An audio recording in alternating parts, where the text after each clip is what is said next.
ഈ നമ്മൾക്കറിയാം, ഉം. ലോകത്തെവിടെ എന്ത് പ്രശ്നമുണ്ടെങ്കിലും ഉം.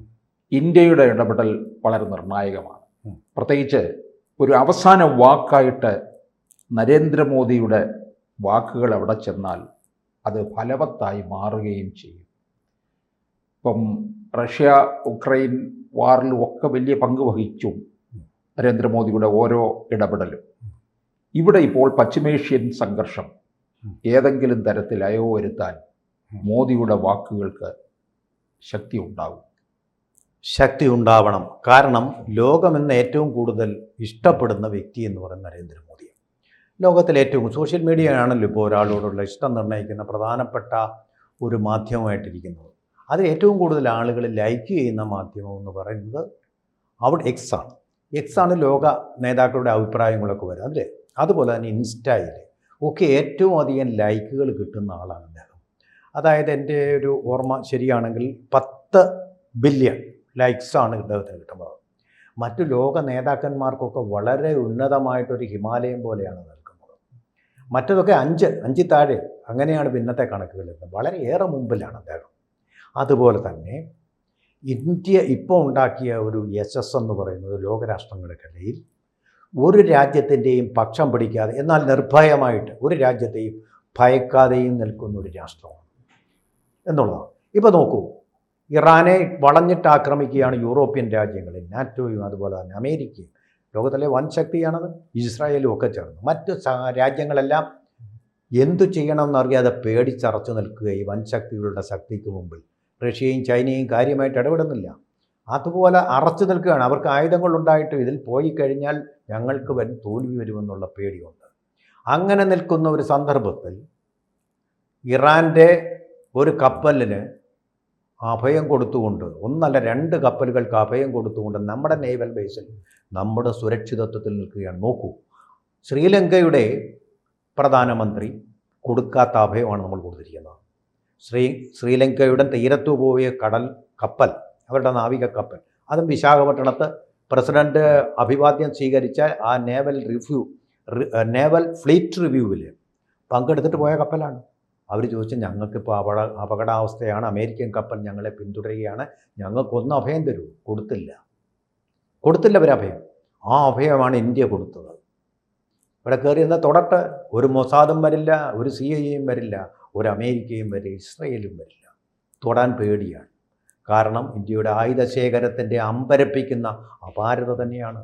ലോകം കണ്ടു. 21 മിനിറ്റ് കൊണ്ട് ലോകത്തെ ഏറ്റവും അപകടകരമായിട്ടുള്ള ഭീകര പരിശീലന സങ്കേതങ്ങളെല്ലാം ഭസ്മമാക്കാൻ ഇന്ത്യക്ക് കഴിഞ്ഞു. 21 മിനിറ്റ്. എന്നിട്ടിപ്പോൾ അമേരിക്കയും ഇസ്രായേലും എല്ലാം കൂടെ ടെക്നോളജിയിലും അതുപോലെ തന്നെ ആയുധത്തിലും പണത്തിലും മുന്നിട്ട് നിൽക്കുന്ന രാഷ്ട്രങ്ങളെല്ലാം കൂടെ ശ്രമിച്ചിട്ടും എത്രയായി? 2 ആഴ്ചയാകുന്നു. എന്തെങ്കിലും ഫലം ഉണ്ടാക്കിയോ? പൂർവാധികം ശക്തിയായിട്ട് ഒരായത്തുള്ളയ്ക്ക് പകരം മറ്റൊരായത്തുള്ളയെ തിരഞ്ഞെടുത്തുകൊണ്ട് വെറും വീര്യവും കാട്ടുവാണ്. അവിടുത്തെ ഭരണരീതിയോ അല്ലെങ്കിൽ മതാധിപത്യമോ നല്ലതെന്നല്ല പറയുന്നത്. അമ്പെ പരാജയപ്പെടുകയാണ്. പരാജയപ്പെട്ടുകൊണ്ടിരിക്കുകയാണ് അവർ. ഓപ്പറേഷൻ സിന്ദൂർ 22 മിനിറ്റ് എടുത്തെങ്കിൽ 22 ദിവസം കൊണ്ടും തീരാത്ത യുദ്ധമാണ് അവർ നടത്തിക്കൊണ്ടിരിക്കുന്നത്. അപ്പം മോഡിയുടെ ആ ഔന്നത്യം എത്രമാത്രമാണ്, അതിൻ്റെ പൊങ്ങച്ചമൊന്നും നമ്മൾ പറയുന്നില്ല. പക്ഷേ ആ ഔന്നത്യമുള്ള വ്യക്തിയാണ് നരേന്ദ്രമോദി എന്നുള്ളത് വളരെ വ്യക്തമായി കഴിഞ്ഞു. പക്ഷേ ഈ സംഘർഷത്തിനകത്ത് ഇന്ത്യയുടെ ഇടപെടൽ അനിവാര്യമാണ്. കാരണം ഗൾഫ് രാഷ്ട്രങ്ങളെയാണ് ബാധിച്ചിരിക്കുന്നത്. എക്സാക്ട്ലി. ഇന്ത്യയിൽ നിന്ന് ഏതാണ്ട് 1 കോടിയിലധികം പേര് പ്രവാസികൾ, 90 ലക്ഷം എന്ന് പറയുന്നുണ്ട്. ഇപ്പോൾ 1 കോടി പ്രവാസികൾ കഴിയുകയാണ് അവിടെ. പ്രത്യേകിച്ച് കേരളത്തിൻ്റെ കാര്യം. ഇത് ഒരു തിരഞ്ഞെടുപ്പ് സമയമാണ് കേരളത്തിൽ. മോദിയുടെ ഇടപെടൽ എന്ന് പറയുന്നത് വളരെ നിർണായകമായി മാറും. ഇടപെടൽ ഉണ്ടായില്ലെങ്കിൽ അത് മതി മറ്റ് മുന്നണികൾ അതൊരു വിഷയമാക്കി കൊണ്ടുവരാനും. പ്രത്യേകിച്ച് BJP കേരളത്തിൽ ഒന്ന് കളം പിടിച്ച് വരികയുമാണ്. അപ്പോൾ തീർച്ചയായിട്ടും നരേന്ദ്രമോദിയുടെ ഈ വരവിലും എന്തെങ്കിലുമൊക്കെ പ്രതീക്ഷ കേരളത്തിലെ ജനങ്ങൾ പ്രതീക്ഷിക്കുന്നുണ്ടാവും. തീർച്ചയായിട്ടും ഞാനും പ്രതീക്ഷിക്കുന്നുണ്ട്. ഒരുപക്ഷെ വിജയനാഥും പ്രതീക്ഷിക്കുന്നുണ്ടാവും. കാരണം കേരളത്തിനകത്തു നിന്ന് സ്വന്തം ബന്ധുക്കളിൽ ആരെങ്കിലും ഒരാൾ ഈ ഗൾഫ് രാജ്യങ്ങളിലില്ലാത്ത ഇല്ല എന്ന് പറയാം. അതാണ് ഈ 1 കോടി ആവുന്നത്. ഏറ്റവും കൂടുതലുള്ളത് കേരളത്തിൽ നിന്നാണ്. കേരളത്തിൽ അദ്ദേഹം വരുന്നത് എന്തിനാ? നാളെ ജവഹർലാൽ നെഹ്റു സ്റ്റേഡിയത്തിൽ എന്തിനാണ് വരുന്നത്? തെരഞ്ഞെടുപ്പ് പ്രചാരണത്തിൽ. അപ്പോൾ തെരഞ്ഞെടുപ്പിൽ ഏറ്റവും കൂടുതൽ ജനങ്ങളെ സ്വാധീനിക്കാവുന്ന ഒന്ന് ഗൾഫ് രാജ്യങ്ങളിലെ നമ്മുടെ ആളുകൾ സുരക്ഷിതരാണ് എന്നുള്ള വാഗ്ദാനം. ആ സുരക്ഷിതത്വത്തിന് എന്ത് വേണം? ഇപ്പോൾ പലരും വീട്ടിൽ അടച്ചിരിക്കുകയാണ് കോവിഡ് കാലത്തെ പോലെ. അതിനൊരു പരിഹാരം വേണം. അവർക്ക് ജോലിക്ക് പോകാനുള്ള സ്വാതന്ത്ര്യം വേണ്ടേ? സഞ്ചരിക്കാനുള്ള സ്വാതന്ത്ര്യം വേണ്ടേ? അതൊന്നുമില്ല. ഇപ്പോൾ എന്താ സംഭവിക്കുന്നതെന്ന് വെച്ചാൽ പേട്രിയോട്ട് മിസൈലുകളുടെ ഭാരമേറിയ അയൺ ഭാഗങ്ങൾ, ഇരുമ്പ് ഭാഗങ്ങൾ വീണിട്ട് കാറുകൾ തകർന്ന ആളുകൾ മരിച്ചുകൊണ്ടിരിക്കുക. ഭാഗ്യവശാൽ ഇതുവരെ ഒരു മലയാളിയും മരിച്ചിട്ടില്ല. ദുബൈയിലൊരു മലയാളി മരിച്ചിട്ടുണ്ടോ എന്ന് പറഞ്ഞത് ആശുപത്രിയിലാണ്, പരിക്കേറ്റ ആശുപത്രിയിലാണെന്നാണ് ഇപ്പോൾ പറയുന്നത്. പേരൊന്നും വെളിപ്പെടുത്തിയിട്ടില്ല. കംപ്ലീറ്റ് കെയർ അവിടുത്തെ ഗവൺമെൻറ് പക്ഷേ ഏറ്റെടുക്കുന്നുണ്ട്. പക്ഷേ ഇങ്ങനെ മാസങ്ങളോളം ഇങ്ങനെ കേരളീയർക്ക് വീടിൻ്റെ തടവറകളിൽ, വീട്ടുതടങ്കലിൽ ജീവിക്കാൻ പറ്റില്ല. പുറത്തിറങ്ങി ജോലി ചെയ്യണം. അവരുടെ കുട്ടികളെ കൂട്ടിലടച്ചിട്ട കോഴിയെ പോലെ, ബ്രോയിലർ കോഴികളെ പോലെ വളർത്താൻ പറ്റുമോ?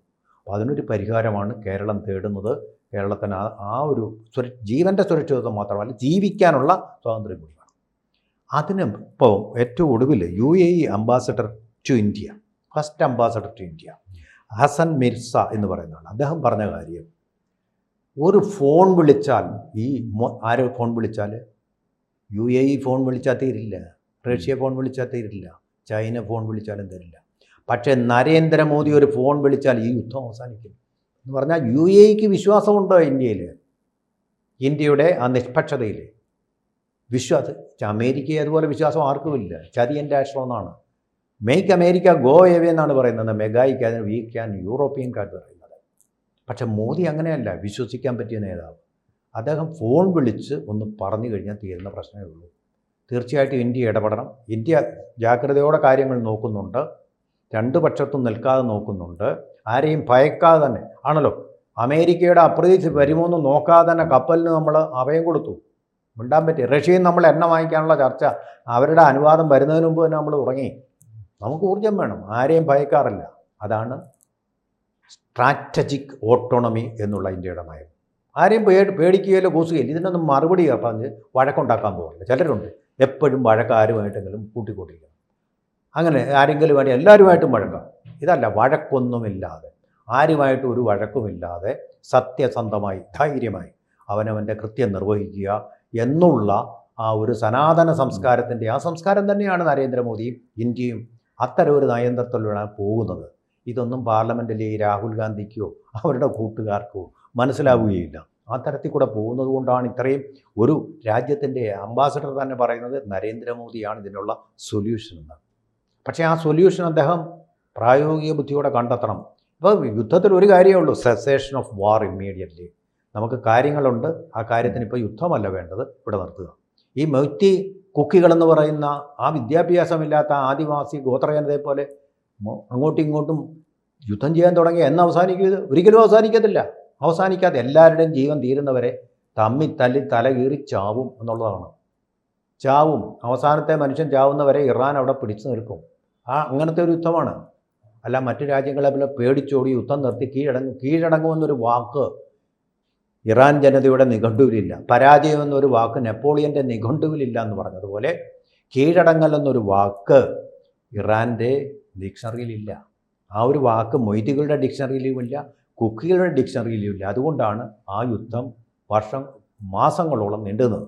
അതുപോലൊരു ഗോത്ര വശം കൂടി, വംശീയത കൂടി യുദ്ധത്തിന് പിന്നിലുണ്ട്. ലോകത്തിലെ ഏറ്റവും കൂടുതൽ വേട്ടയാടപ്പെട്ടിരിക്കുന്ന രണ്ട് വംശങ്ങൾ, ഒന്ന് ഷിയാവംശം, മറ്റൊന്ന് ജൂതവംശം. ഇത് തമ്മിലാണ് ഏറ്റുമുട്ടുന്നത്. അവരുടെ നിലനിൽപ്പിൻ്റെ പ്രശ്നമാണ്. ജൂതരെ അതിനെല്ലാം അതിജീവിച്ചിട്ടുണ്ട്. എല്ലാം അതിജീവിച്ചിട്ടുണ്ട്. ഷിയാകൾ ഇപ്പം നേരിട്ട് കൊണ്ടുപോയിരിക്കുന്നുണ്ട്. വേറൊരു കാര്യം, 1979 മുമ്പ് ഇവർ തമ്മിൽ പരസ്പരം അംഗീകരിച്ചിരുന്നു. Iran ഇസ്രായേലിനെയും Israel ഇറാനെയും അംഗീകരിച്ചിരുന്നു. പിന്നെ റാസ പഹ്ലവിയുടെ കാലത്ത്, ഇറാനിലെ ഷാ എന്നറിയപ്പെടുന്ന റാസ പഹ്ലവിയുടെ കാലത്ത് ആ അംഗീകാരം ഉണ്ടായിരുന്നു. ആ സ്ഥിതിയിലേക്ക് തിരിച്ചു പോകണം. ആ ഒരു കാലഘട്ടത്തിലേക്ക് പരസ്പരം വൈരം കൊണ്ടിരുന്നാൽ ആരും ജയിക്കാനും പോകുന്നില്ല, തോൽക്കാനും പോകുന്നില്ല, മരിക്കും എല്ലാവരും. അതുപോലെ തന്നെ ഇന്ത്യക്കാരും വളരെ ഗുരുതരമായ സ്ഥിതിയിലാണ് അവിടെ. കാരണം ഇപ്പം തന്നെ ഫുജിയറ എന്ന് പറയുന്ന അവിടുത്തെ എണ്ണ വാതക ലൈൻ മുഴുവൻ കത്തിച്ചിരിക്കുകയാണ്. അതുകൊണ്ട് ജീവിക്കുന്ന മലയാളികളുടെ ജോലി ഇല്ലാതാവുകയാണ്, സുരക്ഷിതത്വം ഇല്ലാതാവുകയാണ്. അപ്പോൾ അതുകൊണ്ട് നരേന്ദ്രമോദി ഇപ്പം വലിയ പ്രശ്നങ്ങളൊന്നുമില്ല, ആരും ജീവൻ മാത്രമല്ല പ്രശ്നം, ജീവിതവും പ്രശ്നമാണ്. അപ്പോൾ അക്കാര്യത്തിൽ ഇന്ത്യ ഇടപെട്ടാൽ തീർച്ചയായിട്ടും, ഇപ്പോൾ അമേരിക്കയാണെങ്കിൽ നോക്കിയിരിക്കുക ഇതിനൊരു പരിഹാരം കാണാൻ വേണ്ടിയിട്ട്. കാരണം കാലിടറി പോയി അവർക്ക്. തിരിച്ച് നാണക്കേടാണ്, അവരുടെ മുഖം രക്ഷിക്കുകയും വേണം. അപ്പോൾ എല്ലാവരുടെയും കൂടെ മുഖം രക്ഷിക്കാൻ പറ്റിയ ഒരു സാഹചര്യമാണിത്. നരേന്ദ്രമോദി അതിലിടപെടേണ്ടത് മലയാളികളുടെ കൂടി ഒരു ആവശ്യമാണ്. കൂടുതൽ വാർത്തകളും വിശേഷങ്ങളും നിങ്ങളിലേക്ക് എത്താൻ ABC മലയാളം സബ്സ്ക്രൈബ് ചെയ്യുക, ബെൽ ബട്ടണും അമർത്തുക.